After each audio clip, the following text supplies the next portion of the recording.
చెప్పండి ఎల్ఓపి గారు. అధ్యక్ష, ఈ నిన్నటి నుంచి ఒకే అంశం మీద డిఎస్సి మీద జరిగిన అవకతవకల మీద చర్చించాలి, సభలో చర్చించాలి, దాని మీద ఎంక్వైరీ జరగాలని చెప్పి నేను డిమాండ్ చేస్తున్నాం. ఇవాళ ప్రధాన పత్రికల్లో శాసనసభలో మాట్లాడారు, అది మరి ఇక్కడ మాట్లాడడానికి ఎందుకనగా ఇంటైనా ఎక్కడైనా మాట్లాడతామని చెప్పారు కదా, చెప్పండి ఆ మాట ఎక్కడ. మేము అడుగుతున్నాం కదా, మా ప్రశ్న సమాధానం చెప్పండి. అందుకు మెగా డిఎస్సి మీద డిస్కషన్కి మీ సమయం కేటాయించాలి. ఈ ప్రశ్నోత్తరాలు వాయిదా వేసినా సరే మాకు ఇప్పుడు దాని మీద చర్చించాలి. అది మా తాలూకా విన్నపం. దాని మీద తిరస్కరించడం జరిగింది. మీరు వేరే ఫార్మేట్లో రండి, లేదంటే మళ్ళీ ఒకసారి బీఎస్సీ పిలుస్తాను, బీఎస్సీలో మీరు డిసైడ్ చేసుకోండి. అంతే తప్ప మళ్ళీ మీ ఒక్కసారి దాన్ని అలౌ చేయడం జరగదు. మీరు వేరే ఫార్మేట్లో రండి, లేకుంటే కనుక బీఎస్సీలో డిసైడ్ చేసుకోండి. Please please please. Sir speaker, chairman sir, మీరు అనుమతిస్తే సార్. ప్రతిపక్ష నాయకుడు లేస్తే కాస్త గౌరవ సభ్యుల్ని కొంచెం చైర్మన్ గారి మీద పడకండి, కాస్త హుందాగా పక్కకు జరగండి. వారు చాలా స్నేహశీలి, మనందరితో చైర్మన్ గారు బాగుంటారు. అట్లని మనం ఆ చైర్లో కూర్చున్నప్పుడు వారి మీద పడేటువంటి అడ్వాంటేజ్ తీసుకోకూడదు అనేటువంటిది ఇది మన సంస్కృతి, మనం నేర్చుకున్నటువంటి సంస్కృతి. ఇప్పుడు చైర్ని ఏ రకంగా మీరు అవమానిస్తున్నారు పబ్లిక్ గా అనేది అర్థమవుతా ఉంది. మనం నేర్చుకున్న సంస్కృతి ఇది అధ్యక్ష. నంబర్ 1, వారు రిప్లై వద్దంటే కూర్చుంటారు.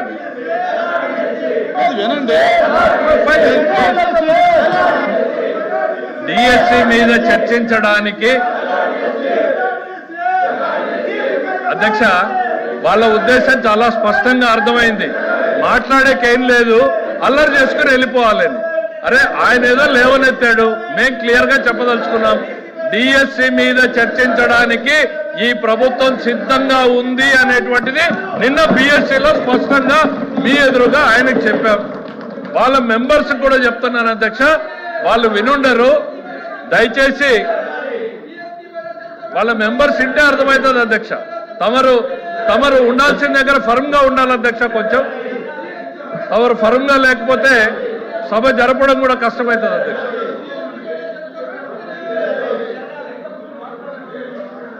వినండి సార్, గౌరవ ఎల్ఓపి గారు అడిగిన దానికి ప్రభుత్వం నుంచి మా స్పందన ఇచ్చినప్పుడు వినే ఓపిక ఉండాలి. వాళ్ళ అజెండా ఏమైనా ఉండొచ్చు, అజెండా అల్లరి చేసి బయటికి వెళ్ళిపోవడం అనే అజెండా అయి ఉండొచ్చు, చర్చ పెట్టాలనేటువంటి అజెండా అయి ఉండొచ్చు. గవర్నమెంట్ వారి సైడ్ నుంచి నిన్న తమరి సమక్షంలో చాలా డీటెయిల్డ్గా మా వాయిస్ని వినిపించాం. డిఎస్సి మీద చర్చించడానికి ఈ ప్రభుత్వం సిద్ధంగా ఉంది.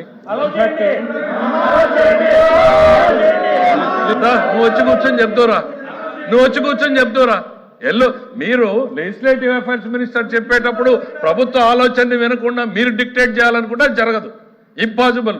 ప్రజలు ఎవరు ప్రభుత్వాన్ని నడపాలి అనేటువంటి నిర్ణయాన్ని ప్రజలు డిసైడ్ చేశారు.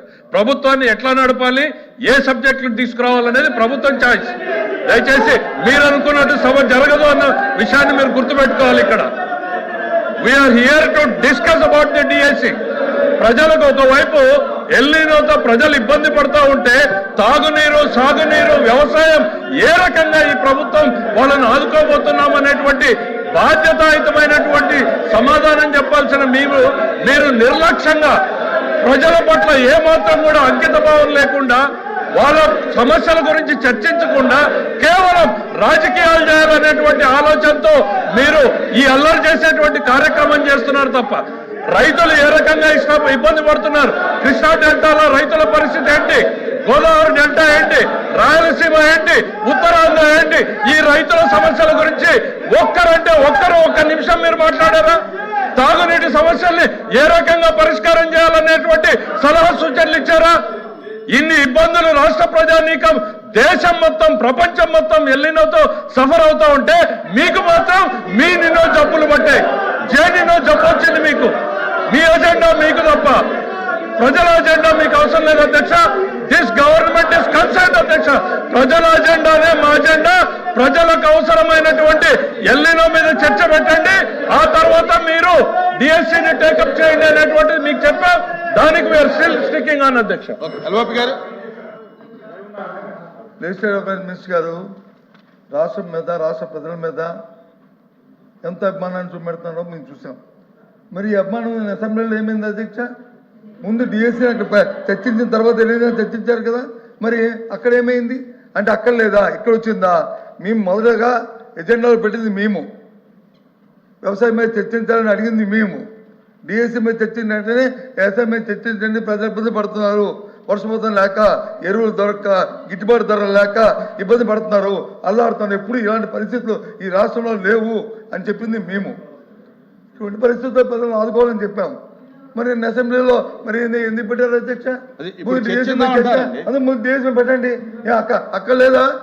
అక్కడ ప్రజలు కాదా? అక్కడ చర్చించిన ప్రజలు కాదా? అక్కడ వచ్చి వెళ్ళిన రెండో పెడతారు, ఇక్కడ వచ్చి మాత్రం ఇక్కడ పెడతారు. అంటే ప్రజల మీద ఎంత శక్తి ఉందో. క్వశ్చన్ అవర్ అయిన తర్వాత బిఎస్సీ పిలుస్తాము, బిఎస్సీ లో డిసైడ్ చేసి మీరు అది లేదు, నన్ను పిలిచారు. ఓపెన్ చేయండి అధ్యక్ష, అధ్యక్ష అధ్యక్ష అధ్యక్ష అధ్యక్ష ఓపెన్ చేయండి. ఇప్పుడు 4 రోజులు పెట్టారు అసెంబ్లీని, ఇంకో 2 రోజులు పొడిగించండి, బిఎస్సీలో పొడిగించండి, మాట్లాడుకుందాం. మాట్లాడదాం. ఎంత ప్రజల మీద వాళ్ళకి అభిమానం ఉందో, ఎంత ప్రజల మీద మాకుందో అసెంబ్లీ కౌన్సిల్ తెలుసుకుందాం. ఇంకో 2 రోజులు పొడిగించండి. అది బిఎస్సీ 4 రోజులు ఎందుకు పెట్టాలి? అది ఇక్కడ కాదు కదా మనం డిసైడ్ చేసింది, బిఎస్సీలో మాట్లాడు. సరే మీరు ఏమి ఇచ్చామో అధ్యక్ష, అధ్యక్ష జీవితంలో ఏ ఉద్యోగం ఇచ్చామో, జీవితంలో ఒక్కసారి డిఎస్సీ ఆయన కూడా మంత్రిగా ఉన్నాడు, వీళ్ళు డిఎస్సీ గురించి మాట్లాడతారు, మేము వినాలి. వాళ్ళందరూ గౌరవ సభ్యులు పైనకెళ్ళి డిఎస్సీ గురించి మాకు చెప్తారు, మేము వినాలి. అరే తెలుగుదేశం అంటేనే డిఎస్సీ 1 కాదు, 2 కాదు, 3 కాదు, 4 కాదు, 14 సార్లు డిఎస్సీ ఇచ్చింది తెలుగుదేశం పార్టీ. మీరేమిచ్చారు? ఒక్కటి కూడా ఇవ్వలేదు. మనుషులకు కాస్త ఆలోచన ఉండాలి అంతే. అరచుకోండి, అరవండి చాలు. మనం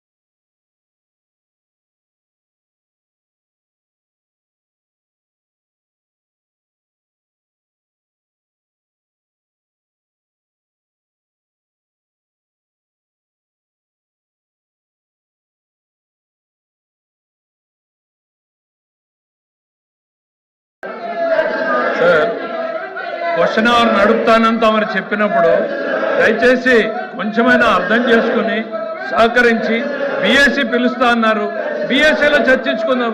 ఎందుకు సభని డిస్టర్బ్ చేస్తున్నారు అనేటువంటిది నేను అడుగుతా ఉన్నాను.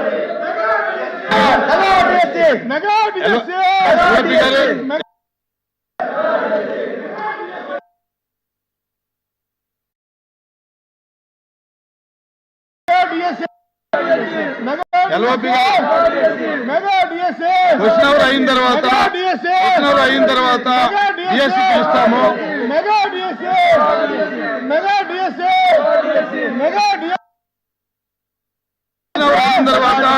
క్వశ్చన్ అవర్ అయిన తర్వాత బిఎస్సీ పిలుస్తాము, బిఎస్సీలో మీరు డిసైడ్ చేయండి.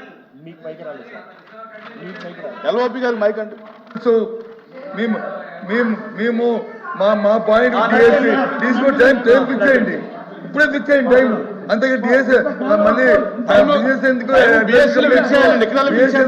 ఇప్పుడు చెప్పండి సభలో, దయచేసి సభలో టైం అనేది చెప్పండి. చెప్పండి అంతే ఏంటిది? మెగా డిఎస్ఏ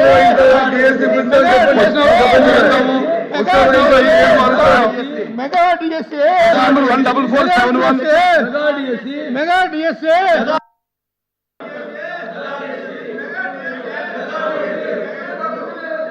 ఏ ప్రశ్నకు సార్ ఏ ప్రశ్న లేదండి. ఈ ప్రశ్న గవర్నమెంట్ మెగా BSc